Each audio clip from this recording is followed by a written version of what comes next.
Bom, eu vou falar do que está acontecendo na Flórida, que é um contraste em relação ao que eu acabei de ouvir o Juliano falar. Eu vou falar a respeito da situação brevemente e brevemente novamente a respeito da mitigação. E em outras apresentações falarei de outros tópicos ainda. Os tópicos para a discussão são a situação da produção, como eu já falei, um contraste, os nossos desafios nutricionais especiais, eu vou falar disso extensivamente, e também de algumas estratégias para controlar os psilídeos nos seus plantios. E acredito que eu tenho aqui algumas possibilidades de contribuição nesta área.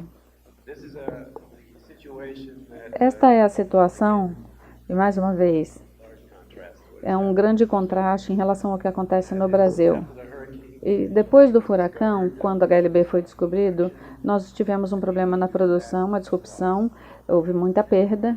E aí nós passamos de 8 a 9 anos sem grandes mudanças na produção. Isso criou uma falsa sensação de segurança em relação às perdas do greening, quais elas seriam, como nós as prevíamos, com uma doença que conhecíamos.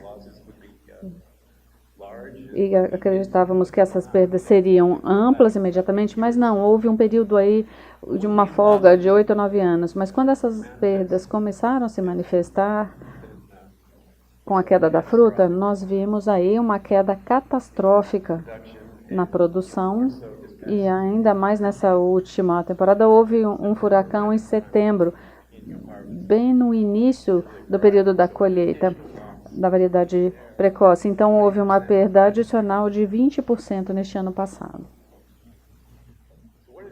Bom, então, o que está acontecendo com essa perda de produção e o que isso tem a ver com a maneira como a bactéria infecta a árvore? Tem a ver com a movimentação da bactéria até as raízes e essa infecção abaixo do solo, sem sintomas sob o solo, acaba uma perda de 20 a 30% nessa densidade. E isso prejudica a absorção da água e dos nutrientes. Isso antes dos sintomas. Depois que os sintomas progridem, nós temos perda adicional de raízes, que nós chamamos da fase 2, de 70% a 80%, dependendo do quanto que essa árvore começa a ficar mais doente sem nenhum tipo de manejo ou mitigação. Então, essa é a nossa explicação para a perda, é a maneira como nós medimos também aqui, vocês podem ver que é bastante semelhante. Essa perda de raiz leva a uma perda importante do sistema radicular de absorver os nutrientes e a água. Aqui nós temos uma ilustração de acordo com o tempo, na medida que foi aumentando de 2009 a 2002 a perda por causa do greening. Nós vemos os níveis diferentes de magnésio no tecido, que nessa propriedade em particular é medida todo mês. E a empresa que trabalha nessa área nos forneceu essa informação. O magnésio é um macronutriente. Eu acho que ele não recebe atenção devida na Flórida, não só numa situação do greening, mas em todas as situações. Então, a importância do magnésio é subestimada neste caso. E o que acontece com a nutrição, em contraste com o que acontece no Brasil? Os citricultores abandonam a remoção da árvore como uma das estratégias de inoculantes. O nosso manejo não está no nível do Brasil, em termos de frequência de sprays e de frequência desses sprays.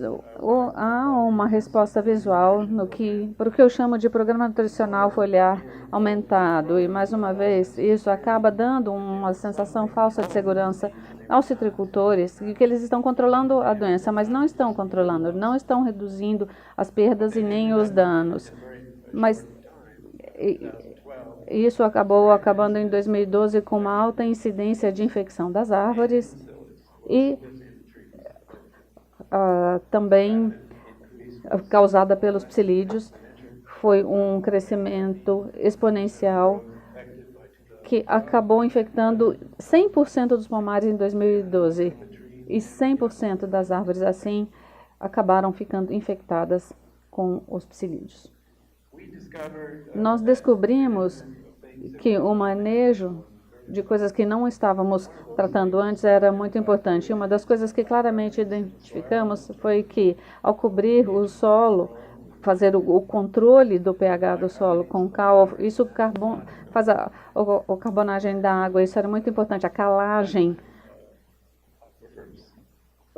porque havia aquíferos que forneciam essa irrigação. Aqui nós temos um baixo histórico de calagem e um alto histórico de calagem, e vemos a diferente aparência das árvores 7 anos depois. Essas árvores são bastante sensíveis e vocês podem ver manifestações diferentes com a expressão da doença. À direita, nós temos um pH alto, essas árvores já tiveram a sua colheita realizada porque os frutos estavam caindo a uma alta taxa. E vocês podem ver que houve também uma alta produtividade apesar da infecção no greening. Então, nós tivemos que desenvolver estratégias de manejo para mitigar essa questão. E muito disso tem a ver, mais uma vez, com boas práticas de manejo que foram melhoradas na Flórida também. A utilização de fertilizantes injetados no sistema através da irrigação, de uma maneira que nós chamamos de spoon feeding. Esse é um objetivo muito importante, que é manter a absorção dos nutrientes e da água, literalmente com o problema da perda da capacidade de absorção das raízes. E uma maneira de facilitar ou aumentar essa absorção é reduzir esse estresse, que é algo que nós já vimos isso experimentalmente. Para fazer isso, nós acidificamos a água e acidificamos o solo utilizando ácido sulfúrico e outros tipos de ácidos. E o condicionamento do solo tem muito a ver com essa aplicação do enxofre, também como uma maneira de reduzir o pH do solo. Bom, eu vou agora passar para algumas táticas de manejo para repelir os psilídeos e reduzir as infecções nos nossos pomares. Essa informação vem do Bob Adair, meu colega do Centro de Pesquisa da Flórida para Agricultura Sustentável, e foi apresentado no Citrus Show de 2018. Isso foi desenvolvido na Flórida, mas já foi adaptado ao Brasil. E alguns de vocês talvez já conheçam este trabalho. E aqui nós temos o seguinte: nós utilizamos a cobertura refletiva metalizada antes das plantas serem plantadas, antes das mudas serem plantadas. É uma abordagem experimental e nós fazemos a comparação com a atividade da cobertura, que é orgânica, um material lançado ao solo que o cobre, assim como o MRM. E depois nós temos um controle. E aqui nós temos o desenvolvimento da área onde o experimento foi realizado com grapefruits, toranjas, e vocês podem ver diferenças no crescimento das árvores ao longo do tempo. E eu vou falar de dados diferentes. E o importante é que essa atividade repelente reduz o número de adultos dos psilídeos. E funciona de uma maneira bastante sustentável, contanto que essa cobertura seja refletiva.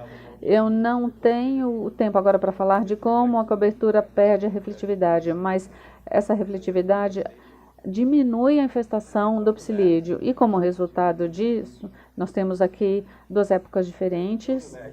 E como resultado, nós temos a incidência reduzida do greening no início do desenvolvimento da planta. E esse atraso é muito importante. Nós não estamos evitando, mas nós estamos atrasando, ou seja, postergando o processo de infecção pelo psilídeo.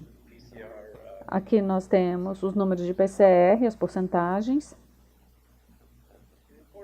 E uma outra questão importante é que essa postergação na infecção lega a um aumento grande na produtividade e no crescimento da árvore. Aqui nós temos o volume da copa ao longo do tempo. Vocês podem ver medidas de 2015 e 2016 mostrando um aumento grande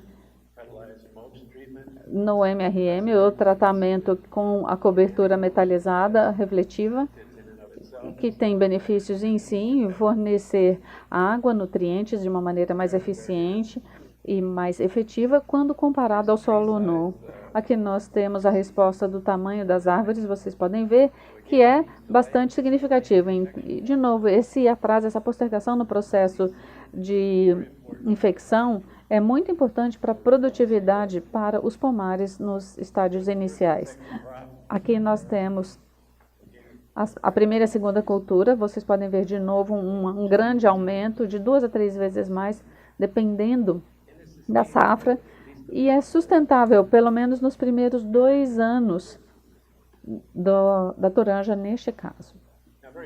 Bom, rapidamente, uma outra tática de manejo que não é algo novo, no caso, que o Anato Bezzenese me contou que vocês estão explorando, na verdade ele estava explorando já há uns 10 anos, que é a utilização de um saquinho, uma telinha, para excluir os psilídeos, para as árvores individualmente. Agora, a inovação neste caso é que esses sacos são fabricados na China, com material chinês, através de funcionários chineses, são muito bem feitos, são duráveis e podem aguentar anos de uso e até ser reaproveitados em outros anos, em outros plantios, em momentos de plantios. E o nome que foi dado a esses saquinhos é The Tree Defender, o defensor da árvore. E a maneira como ele funciona é óbvio, ele exclui os psilídeos e permite que as árvores se desenvolvam de uma maneira saudável, também desenvolvam uma copa e o sistema radicular saudável, eles cresçam sob essa tela, porque tem o efeito ainda da sombra e do sol. E, de novo, esse saco é durável, pode ser utilizado em muitos anos e em muitas árvores. Quando nós analisamos o modelo do que pode acontecer nessa produção em potencial, como nós vimos no MRM, aqui nós vemos uma postergação da infecção em 2 anos, e aí um aumento precoce na produção. Então, como nós já mostramos com o MRM, a cobertura metalizada, nós temos também essa vantagem da proteção do saquinho sobre a árvore. E as vantagens econômicas também são amplas, como já vimos anteriormente nos slides, do tamanho da árvore, a produção da árvore. Houve um modelo desenvolvido, não fui eu que fiz, mas foi um modelo que recebe todos os inputs de parâmetros diferentes, é colocado na variedade daquele modelo, da qualidade, o valor da fruta, etc. E com esses cálculos, a partir do modelo, a previsão é que haja um aumento grande na lucratividade daquele talhão ao postergar a infecção só em 2 anos. Bom, tendo considerado isso, eu acabei de descrever alguns exemplos de processos de produção precoce e atraso da infecção, e terei outras questões a acrescentar nas próximas apresentações. Muito obrigada.